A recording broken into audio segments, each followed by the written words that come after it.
নমস্কার, কৃষ্ণা টক্স বাংলা চ্যানেলে আপনাদের স্বাগতম। আজকের ভাবনা, খাওয়াইয়া ক্ষীর দধি দুগ্ধ, মাটির মাকে করছো মুগ্ধ, জ্যান্ত মা তোর ঘরে বসে পচা পান্তা খায়। এ ভাবনাটি আত্মবিশ্লেষণমূলক। আজ আমরা লোকজগতের এক শ্রেষ্ঠ বাণীর সামনে দাঁড়িয়েছি, যা আমাদের জীবনের মৌলিক ধর্ম ও কর্তব্যকে প্রশ্ন করে। আমাদের আজকের ভাবনাটি প্রখ্যাত লোকশিল্পী নকুল কুমার বিশ্বাসের গান থেকে নেয়া। এই কথাগুলি কেবল গানের কথা নয়, এটি আমাদের সমাজের প্রতি, আমাদের ধর্ম পালনের পদ্ধতির প্রতি এক নির্মম আয়না।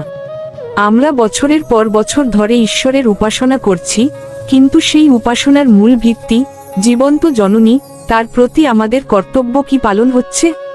এই বৈপরীত্য আমাদের আধ্যাত্মিক যাত্রায় কোথায় নিয়ে যাচ্ছে?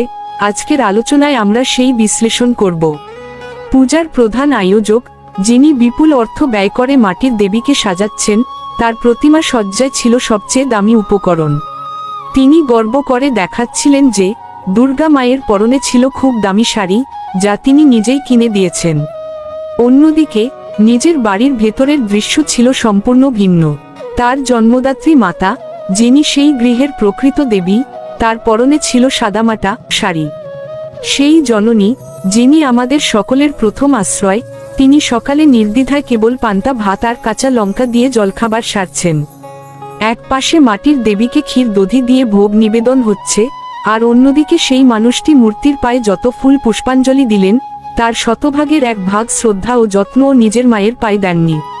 ওরে জ্যান্ত মা তোর পচা পান্তা খায়, আর তার সাথে দেখছিলাম জ্যান্ত মা তোর ঘরে বসে কতখানি উপেক্ষিত। পুণ্যের হিসাব ও কঠোর সতর্কবাণী। এই বৈপরীত্যের কারণ কি? এটি মানবজীবনের সেই মায়া, যা আমাদের বাইরের জাঁকজমক এবং লোক দেখানো ধর্মাচরণের দিকে চালিত করে। আমরা ভাবি, বিশাল অনুদান দিলেই আমাদের পুণ্যের খাতা ভরে যাবে, কিন্তু গানের বার্তাটি কঠোরভাবে আমাদের সতর্ক করে, তাই তোর মায়ের বেদনায় তোর স্বর্গ পুড়ে ছাই হবে। আমাদের আধ্যাত্মিক উন্নতির ভিত্তি হল কর্তব্যবোধ। যে ব্যক্তি তার জন্মদাত্রী মায়ের প্রতি কর্তব্য পালনে ব্যর্থ হয়, তার বাহ্যিক ধর্মকর্মের কোনো মূল্য নেই। শাস্ত্র বলে, যেখানে ভালোবাসা ও সেবা নেই, সেখানে অর্জিত পুণ্য ক্ষণস্থায়ী এবং অর্থহীন। একজন মায়ের মন যখন সন্তানের আচরণে অকুল যন্ত্রণায় ভরে ওঠে, তখন সেই বেদনা থেকেই যেন এক নীরব অভিশাপ তৈরি হয়, যা আমাদের সমস্ত অর্জিত পুণ্যকে শূন্য করে দেয়। কারণ মাই হলেন সন্তানের কাছে জীবন্ত ঈশ্বর। তার উপেক্ষা আসলে ঈশ্বরেরই প্রতিচ্ছবির উপেক্ষা। তাহলে এই সংকট থেকে পরিত্রাণের পথ কি?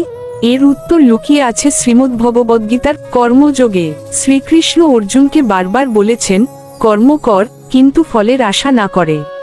এই কর্মের পরিসরে সর্বাগ্রে আসে নিজের পরিবারের প্রতি, বিশেষ করে মা বাবার প্রতি কর্তব্য পালন। গীতার মূল কথা হল ঈশ্বরকে সর্বত্র দর্শন করা। শ্রীকৃষ্ণ বলেছেন, যিনি আমাকে সর্বভূতে দেখেন, অর্থাৎ আমার সৃষ্টিতে আমাকে দেখেন, তিনিই প্রকৃত জ্ঞানী। মাতাপিতা হলেন ঈশ্বরেরই জীবন্ত সৃষ্টি, মানব রূপে আমাদের নিকটতম দেবতা।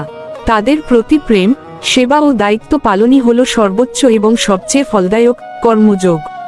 মা বাবার জীবন্ত আশীর্বাদই একজন মানুষকে অমরত্বের পথে বা মোক্ষ লাভের পথে চালিত করে। মা বাবাকে কষ্ট দিয়ে কোনো দেবতাকে সন্তুষ্ট করা যায় না। এটি এক প্রকারের আত্মপ্রবঞ্চনামূলক মায়া, যা আমাদের প্রকৃত ধর্ম থেকে দূরে সরিয়ে রাখে। আগে দেবী রূপের জন্ম ধাত্রী ঘরের নিজ মায়ের চরণে ভক্তি অর্ঘ্য, তারপর মাটির তৈরি প্রতিমাকে জানালে ভগবান আরও বেশি খুশি হবেন, কারণ মায়ের চরণেই মুক্তি এবং প্রকৃত কৃষ্ণকৃপা লাভের প্রথম সোপান। জীবন্ত মায়ের প্রতি আমাদের প্রকৃত ও আন্তরিক কর্তব্য কি হওয়া উচিত? ভগবান শ্রীকৃষ্ণ কর্মযোগে বলেছেন, যে নিজের কর্তব্য ত্যাগ করে অন্যের ধর্ম পালন করে, সে কখনো সিদ্ধি পায় না। তৃতীয় অধ্যায়, 35 নং শ্লোক। এই নিজের কর্তব্য মানে কি? এই মানে হল নিজের মায়ের যত্ন নেওয়া, পিতার সেবা করা, পরিবারের ভালোবাসা রক্ষা করা। যদি তা না পারো, তবে তোমার অর্ঘ্য যত বড়ই হোক, ভগবান তা গ্রহণ করেন না। স্মরণ রেখো, ভক্তি কখনো প্রদর্শনের বস্তু নয়, ভক্তি হলো অন্তরের আলো। মূর্তিতে দুধ ঢেলে লাভ নেই, যদি জীবন্ত মায়ের গলা শুকিয়ে থাকে। তার মুখে এক মুঠো ভাত তুলে দিতে পারলে, সেই মুহূর্তেই তুমি ভগবানের সবচেয়ে প্রিয় ভক্ত। একজন বৃদ্ধা মায়ের চোখের জলই প্রকৃত তীর্থের জল। আর তার হাসি ভগবানের আশীর্বাদ। যদি আমরা সত্যিই ভক্ত হতে চাই, শুরু হোক নিজের ঘর থেকে। মাটির মূর্তির আগে জীবনদাত্রী মায়ের মুখে হাসি ফোটাও, কারণ সেই হাসতেই লুকিয়ে আছে ভগবানের আসন। ভগবান বাইরে নন, তিনি তোমার মায়ের হৃদয়েই বিরাজমান। তাই আজ থেকেই প্রতিজ্ঞা করি, পূজার আলো যেমন বাড়ির কোণে পৌঁছায়, তেমনি আমাদের ভালোবাসাও পৌঁছাক সেই মায়ের কাছে, যিনি আমাদের প্রথম গুরু, প্রথম দেবতা। এই গভীর আধ্যাত্মিক আলোচনাগুলি শুনতে কৃষ্ণা টক্স বাংলা চ্যানেলের সঙ্গে থাকুন। প্রতিদিন রাত 8টায় আমরা নিয়ে আসি ধর্মীয় কোনো না কোনো বিষয়ের হৃদয় ছোঁয়া বিশ্লেষণ। চ্যানেলটি ভালো লাগলে লাইক, কমেন্ট এবং সাবস্ক্রাইব করে দিবেন, এবং বেল আইকনটি টিপে রাখুন যাতে কোনো আলোচনাই মিস না হয়। কৃষ্ণ ভাবনায় জাগ্রত হোক আপনাদের প্রতিটি দিন। হরে কৃষ্ণ।